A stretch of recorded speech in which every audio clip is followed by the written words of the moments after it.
everyone. Welcome to another episode of the Everything Service Management podcast here at Xcession. I'm your host this week, not Sunil Duggal. I'm Michael. You might remember me from previous earlier episodes from before. Really excited to be hosting this session today that we've titled Legacy to Leading ITSM in the higher education space. I'm joined today by Salman from UCL. Salman, would you like to introduce yourself? Thank you so much for having me, Michael. Pleasure to be here and looking forward to talking about ESM with you in this podcast. So yeah, my name's Salman. I'm a senior analyst developer at University College London, part of the team which looks after our enterprise service management platform, along with quite a few other tools. Yeah,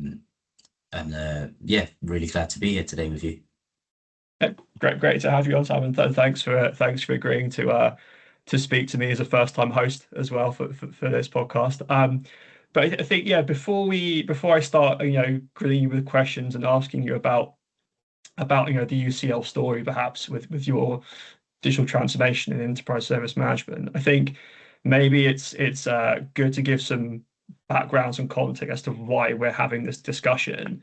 Even from me, perhaps being from more of a sales background, speaking to people at other universities, whether it's on the phone or at trade shows or that kind of thing. From what I've noticed, and feel free to chip in, Salman, as well, is that I think there's a big challenge right now with universities in particular in the UK and perhaps even Ireland as well. I know definitely in the UK we're seeing a lack of or a decline in foreign students that typically pay sort of the higher tuition fees, for example, and also then young people looking to maybe diverge away from universities, and then maybe pursuing apprenticeships or trades as well. So maybe there's dwindling student numbers, perhaps, and making it tighter on the pockets of universities. And with that comes a pressure to do more with less, right, when it comes to services that a university can provide. So I think, Sam, what's your kind of take so far, and what universities are going through at this stage? I definitely agree with what you said there, Michael. There is financial pressure across the sector at the moment. There's various factors which cause that. You've got increased competition from sort of students. Global students have a massive variety of places to pick from, universities to pick from. There's factors such as immigration and international student policies which play a factor. And then there's just the general cost of coming to London and living in London as a student as well. So that all plays a bit of a knock-on effect on especially someone like an international student who wants to come to UCL to study. We're definitely the push that we're getting at the moment is being efficient, doing more with less, really watching where the money is going out and having a full understanding of the costs of being here. There's some of the other challenges that we face is with such a large and complex organization which has been around for many years. There's a lot of legacy processes in place. A lot of staff and students still rely on email. Email's been a thing which has been around for years. However, there's a lot of challenges that you come across when you're only using email. So that's one of the issues that we're having at the moment. Staff and students, they really want faster and simpler services. So outside of the university environment, private companies, etc., you want a quick, sleek, modern experience. You don't want to wait days and days for people to get back to you. You want to move fast. There's also a lot of sort of growing security, governance and compliance demands that we need to meet. And there is the generic sort of need for better visibility and ownership of what's going on. There's also a need to use data and automation more effectively.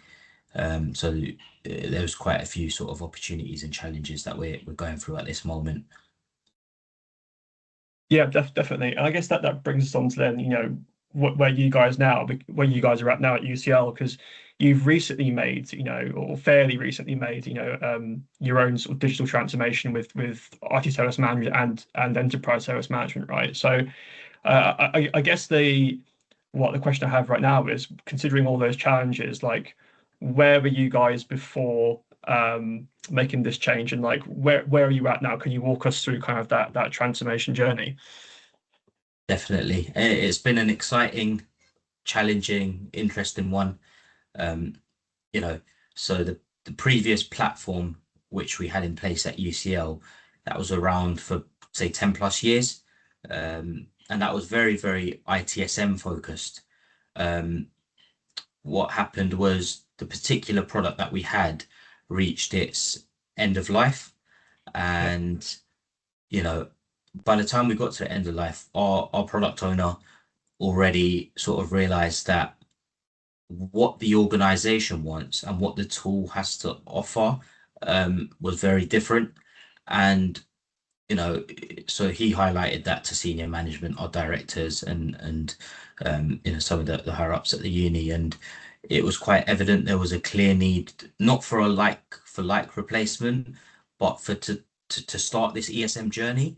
So it's like, how do we not just have we don't to make sure we don't just end up with one portal for IT staff and all the other services that are across the university are either using a website, using MS Forms, using email, using their own intranet.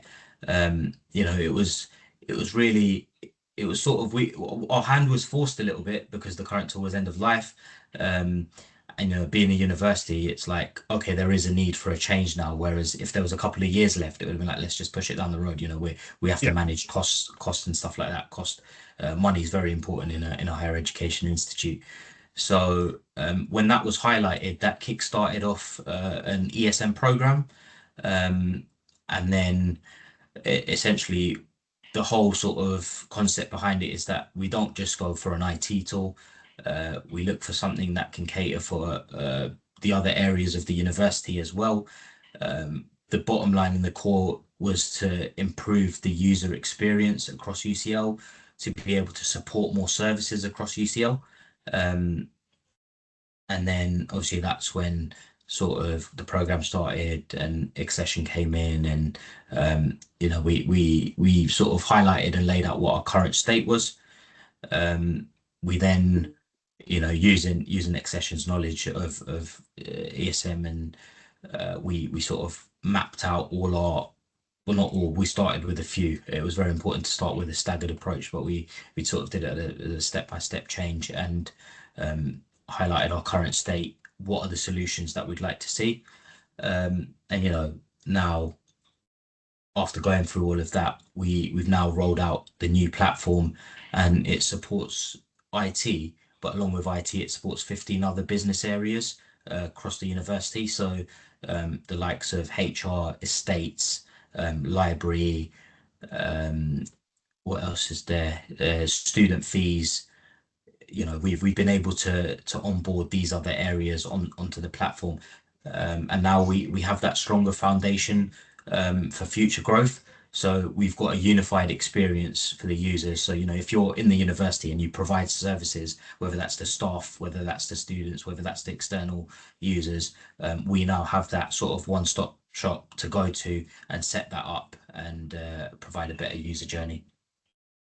Okay, brilliant. So it sounds like then that you've gone from quite a disjointed process at the start, from, if a student has an IT issue, perhaps they have to go to one place, or if they've got a finance issue, it's another place, and it's people don't know where they need to go to get the services they need, right? And it seems like maybe moving forward through this journey and adopting that kind of that ESM approach now, we're right in thinking students now can go to one place and they can get the answers they need from one system, from one portal.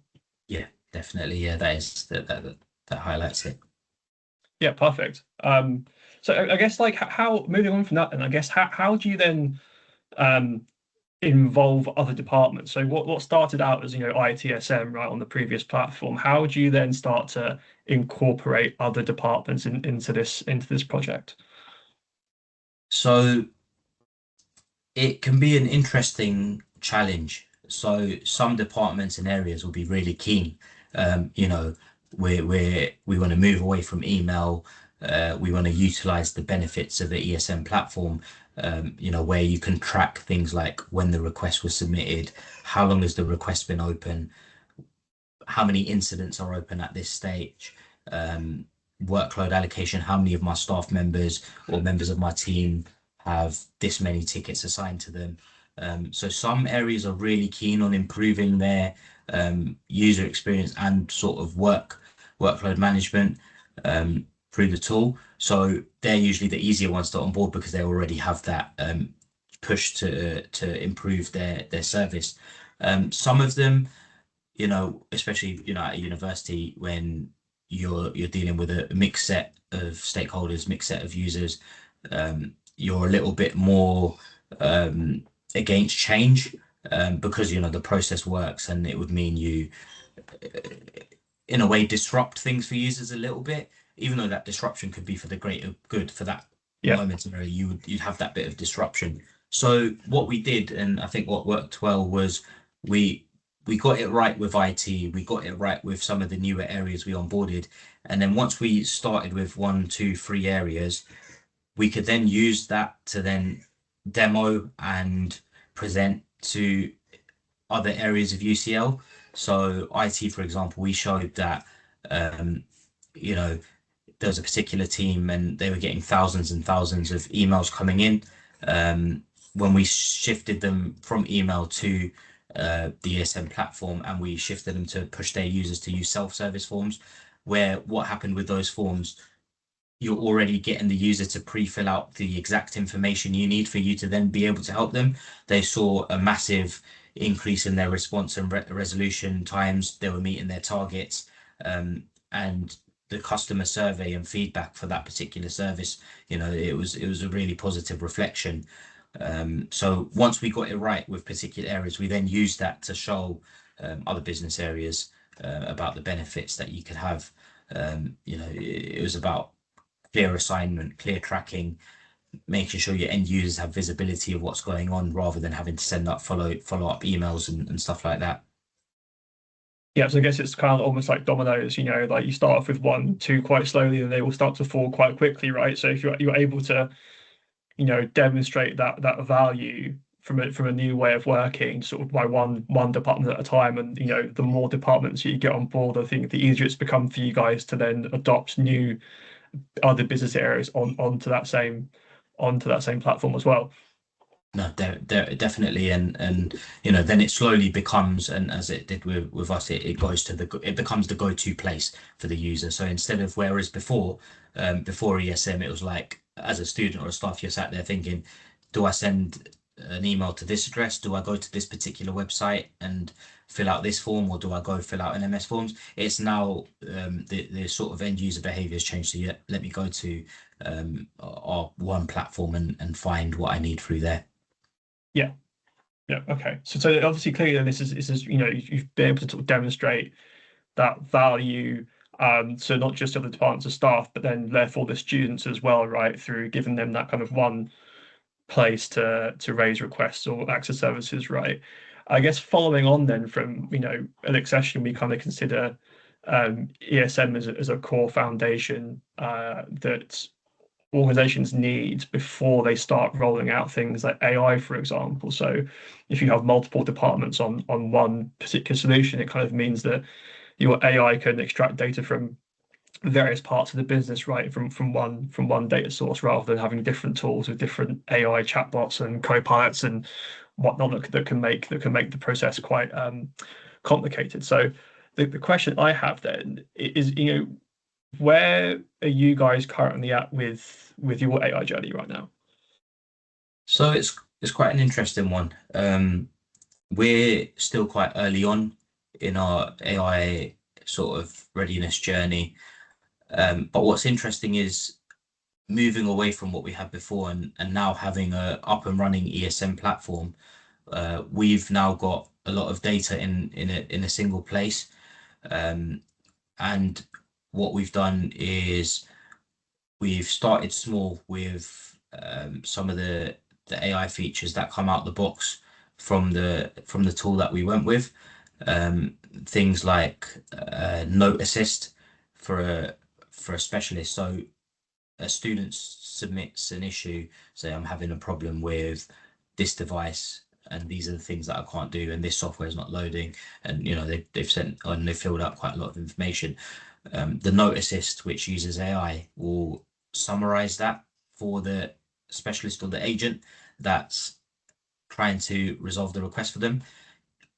That AI agent would also look up previous similar requests that have been submitted, or incidents, I should say, that have been submitted across the platform. It would also look up relevant knowledge articles. So just on a very, very small scale, just that in itself has created a massive difference for some of our first line support teams.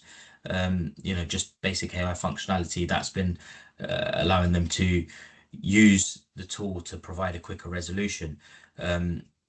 We've also got our chatbot implementation underway. So because we've now got things in sort of one place, we've got a chatbot set up, which we're working on and growing, which allows the user to go to the chatbot. I'm having this problem. I want to raise this request. These are the services I need access to, and that chatbot would allow them to have an easier experience getting something submitted. It's definitely made the user experience a lot easier. Sorry. Oh, sorry, I was going to jump on and say, like, does that then that chatbot then potentially give you opportunity to sort of maybe even deflect some tickets away from reaching a specialist or an agent, right? Is that able to sort of recommend knowledge articles from a self-service perspective? Definitely. So first line resolutions have 100% increased. Don't have the exact number to head, but the jump has been quite high because essentially it allows incidents and requests to just be triaged a lot quicker. And also the ability to look up similar sort of requests and incidents. It just means that you have access to this data a lot quicker, a lot faster, and then you're able to resolve it at first line rather than it just be things like knowledge stored within a team itself. It's got access to the data as a whole, which plays a big part. Mm-hmm. Okay, and I guess from there then, what challenges or what other considerations do you have currently with AI? Like, what else? What would you tell other universities perhaps who might be watching? What kind of things regarding AI should they sort of be looking out for, considering when it comes to an AI rollout? So being a higher education institute, it's definitely about having a governed and structured use. There's a lot of compliance and policies in place that for some of the data universities hold. You have to make sure you're on top of all your governance. Cost is another massive one. As you know, with AI, there's consumption based against license based. So definitely look at the costs that come into place with using AI. There's also the human impact, the environmental impact. How can you use it sensibly and proportionately? I think it's still important to have that human judgment element in there, and it's just about finding the right balance and making sure that you're not putting your organization at risk. There's definitely those factors involved. So I'd say the data and the governance side is massive.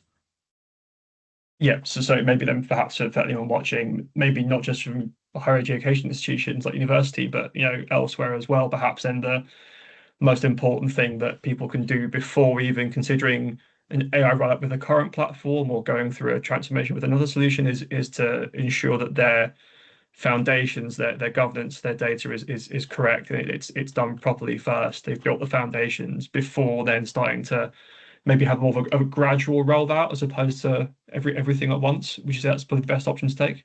Definitely. So yeah, we definitely took the gradual approach because things can go wrong, things can break, and you want to take precaution, because what you don't want to do is go big and then it's not working fully, and then you have that negative user experience, because what that will cause is just then your users won't really go towards that. They'll go back to traditional methods. But however, if you start small and you get it working right, I think that's the best way. So we're doing that at the moment with our with our chatbot is that, we're doing a staggered approach. With the AI studio within the platform, we can essentially train it. We can give it prompts, if the end user puts this in, go down this route, this is the approach you should take. Don't go and do this. You have to make sure that the responses you get from a thing like a chatbot, they're tailored to what your users would want to sort of read and what they want to get out, and that doesn't happen overnight. It takes time for you to get there. Yeah, and I guess as well to make sure that those kind of self-service chatbots or even self-service portals that they work correctly is that you've got the right knowledge in place already, right? So you've built up the knowledge articles already before you've started implementing the solution. So I guess was that quite a lengthy process then, like ensuring that all your knowledge articles are up to date, they're correct, that you've got an article for each kind of inquiry or request? Was that a lengthy process for you guys? So we were quite lucky that we had a knowledge manager staying on top of all of this. So, but it made us quickly realize that how well it works when those knowledge articles are maintained correctly, when they've got the right keywords in, and how it won't work if the information isn't accurate. So it was about adapting to and making sure that the right information is there, the right data is there. If you've got report an issue with your desktop form that those keywords and those descriptions match what a user would search for, and as you start doing that with one, it becomes easier to do with others. But you definitely need to sort of do it, test it, and go down that route. Yeah, definitely. I completely agree. I guess then, like, with this whole transformation you guys have been through, right? Changing platform one platform to another. I appreciate it was legacy and end of life, but still going through adopting a new platform. Particularly when as you discussed sort of start of the conversation, that there's budget constraints. It's a kind of a tough time right now for universities. So I imagine there's a pressure on you guys to ensure you found the right solution like first time round, right? So you're not just dropping and changing, and there's costs. The costs don't spiral. So I guess can you maybe walk us through kind of that process, like how you kind of reached the platform you're on now? Yeah, definitely. So it was an interesting one. Um, as I mentioned earlier, the minute we became aware that a change was needed, then it was like, okay, what do we do? So it started off with attending quite a few conferences, SIT show, going and seeing these platforms live in action. So, you have the vendors there, they do their presentation and their demos. So you have to sort of go out there and really see what's available in the market at the moment. So, going to some of these, we then narrowed it down to about 12 different platforms to start with, which is quite a big number, actually. So alongside that, we sort of had our list of requirements, and then using that to then narrow down. So we started with 12, and then through RFI and RFP, we got that down to 6. And then there was a final shortlist of 3. Once we got down to 3, it was about really drilling down into the details of what the organization wants to do with this ESM platform, and whether or not they'll be able to meet our requirements. So we had a few reference calls with existing customers of those platforms, which goes to show that obviously they were quite confident in what it is that they deliver. So it's about, how did it work for you? How was your journey? Does the tool do what it needs to do for you guys? We also, there's some market research out there using the Gartner Magic Quadrant, just seeing what the state of the market is. Massive factor for us was the license cost and cost of ownership. So some platforms, what they do is they give you a base and say, this is how much it's going to cost you. But then you've got your additional modules where you've got to then pay more for this one, you've got to pay more for that one. Yeah. As a university, one of the platform that we ended up going with, it was really good that they offered it as a sort of all-in-one solution. There wasn't additional costs involved. It was like, this is what you're going to pay. You're paying for this number of licensed specialist users. So when I say licensed specialist users, it's the number of people that are going to be providing support using that tool. A number of IT or HR or Yeah, agents, yeah, or yeah, exactly. responding to tickets, like responding to requests and Yeah. services on the platform. Yeah. Yeah, definitely. And that's very important to us because our customer base is so large, just 50,000 plus students. And then you've got things like applicants, and you've got people like applicants, you've got people like external delivery partners. So our user base, is quite large. So we had to make sure that the tool can cater for that. And it can handle this many people, and that doesn't just put the cost through the roof. What was interesting is when we were trying to make the decision, the involvement from the platforms themselves. So what actually played a big part is one of them sort of, you get a sales rep over, they try and pitch it to you and sell it to you and say, this can do this. Yeah. Another one, they were my job. they literally sent over their CEO and their senior leadership, Yeah. and they weren't selling the tool. They're saying, these are your challenges. This is what we can do for you. And, these are the solutions that we offer. This is what the tool's capable of. And that played, a massive part in the decision making, because then we had conversations about how ambitious we were as UCL and where we'd like to be in the next few years. And we had to make sure that our ambition aligns with their roadmap. So there was really positive conversations on how the tool can grow going forward, and that actually how we can play a big part in making sure that we're moving with times, because with things like AI, how quickly things are moving at the moment, it's important that you don't just stay as you are. You've got to keep improving, you've got to keep changing, and having that senior leadership from the platform there really made a massive difference, really.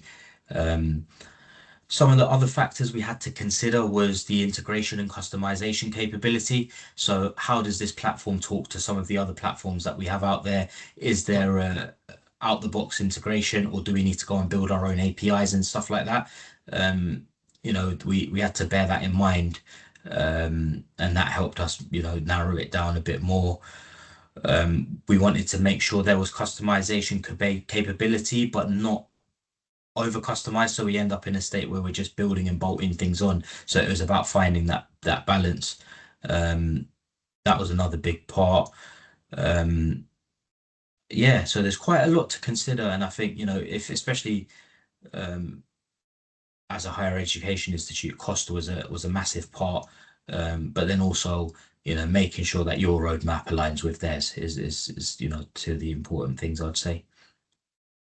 Yeah, definitely. How long did that transformation take, would you say, from starting to explore the market, like attending SITs, for example, to then maybe perhaps procurement, to then go live? What was the kind of timelines on that? It was about a year. So we had to move fairly quickly because of the end of life of our previous platform. So the reason, even though I say a year and it sounds quick, it's simply because of the size of the organization and the size and the number of processes that we have in place. So we had to, if you think about it, completely move off one to another within that time. That's how long it took. Yeah, those 12 months can definitely fly by incredibly quickly. So would it be your suggestion then perhaps that 12 months maybe was a bit of a rush? Would it have been perhaps better from a procurement exercise to start that evaluation maybe even 15 months, 18 months rather than 12? The more time, obviously, it would have been nice. Yeah, it's good to have more time, but when it becomes, when you have that shorter time and it becomes an organizational priority, we were then able to get the resources we needed to get it done. So there's the pros and the cons of it, definitely it'd be good to start bit by bit. So instead of trying to do everything at once, you start with your smaller business areas, get that right, and then move over to the bit bigger areas, and that definitely helps out. Yeah, definitely. I guess a question that, another question people might have who are watching from other universities is, again, budget constraints, but the desire, the need to want to do more and provide more for students and for staff. How can how can people start to, start build that business case internally, say we're currently at X, but we want to do Y. How can people in IT start to build that case internally for a new solution? So an important place to start is assess where you are at this current moment in time. List down that these are the things, these are the requirements that are met, but more importantly, these are the things that our students, our staff need, and they're bolted onto the platform, or we don't have a solution in place. For us, it was quite clear that our requirements moved beyond IT.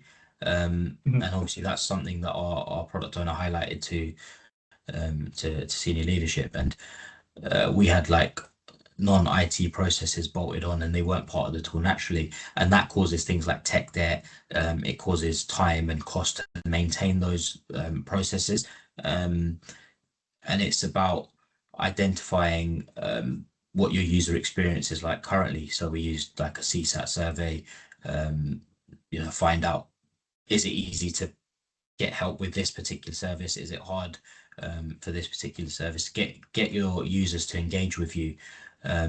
Once you get those numbers in, they can be very, very interesting, because it goes to show, where what you're doing well is, but also where your challenges are. And then once you've got a survey and you've got those results from your end users, you can then go to who you need to in your organization and say, look, there's a potential for growth here. There's a potential for improving that experience. Look at where things aren't being tracked, the requests where they're only coming through email. How much visibility does the organization really have? How can you work out the time and effort it takes to support certain services across the organization? I think that plays a big part of making the business case. So it's about showing that, you could have full ownership and a full visibility of what's going on within your organization and the services that are offered. I think it's about showing the value that you'd get of trying to make these processes more efficient and trying to automate efficiency. Can you free up your staff members and then they can go and do something, stuff like innovation, improving other aspects where they can really benefit the organization, because you don't want them to just sit there spending more time on inefficient processes where you're going back and forth on email, or you're using an Excel sheet to track. And that all forms the business cases, is essentially how does this reduce your cost and your time and the benefits you get out of it. So it seems like it's maybe more of like a demonstrating like a cost of inaction, right? I guess if you've got maybe a legacy solution or a platform currently isn't up to standard, seems like maybe able to justify what the cost of not moving is compared to what the benefits are of making change. So would you say perhaps them being able to demonstrate cost of inaction to your CIO, for example, would be a way of helping to build that business case? 100%. Yeah. So you have to explain, what's going to happen, and how manageable is it really to stay as you are. And eventually you're going to need more and more people supporting processes which aren't 100% there. So explaining the benefits of moving over, pushing people away from all these, the user experience of going to XYZ rather than just going to one place, and going through the benefits of that. Yeah, but obviously it's still I imagine it's a lengthy process still to kind of get that buy-in from obviously I think it'd be different for you guys having kind of the end of life of a current platform, but perhaps if you've got a solution in place already, perhaps it's more of a challenge to then kind of or more of a lengthier process to kind of make that justification to change. But I think from what you're saying is as long as you can demonstrate value from moving, maybe do your homework, look at what else is out there in the market, maybe get a demo perhaps, see what change can be made, and then compare that with the cost of just staying still, and then once you can make that comparison, perhaps then you can then start building that case internally to go, actually, what, it's time to make a real change here. 100%, I agree. And I think your customer experience and the surveys definitely play a big part, because you want to know the pain points and the challenges that they face at the moment. And if you improve how your students and staff interact with your services, that only brings positive results. And we don't want people spending time on things that they don't need to be. You're trying to get help from a particular team or area, and you're having to go through 10 different hurdles and 10 different steps. We want to reduce that and make sure that things are running more efficiently and smoothly, which can only benefit the organization. Yeah, I imagine as well then, like, for example, like student CSAT is probably one of the most important metrics you guys look at to then also evaluate and make the case as well for change. 100%, because students are, they what keep the organization going, and we have to make sure that when they need to access our services, it's a simple, clear experience for them. Make sure that the knowledge base is available for them, and that's the thing that you can achieve through an ESM. Is you could have the services set up, you could have the self-service forms designed so it's easy for them to use to contact the teams for help when they do need the help, and then have the knowledge articles there for them to refer to. And having that all in one place, definitely we saw from our CSAT results that it made a positive change. Definitely, 100%. I guess the final question I have then for you, before we wrap up, Sam, is then, what advice would you give to organizations looking to take part in like a digital transformation process with enterprise service management?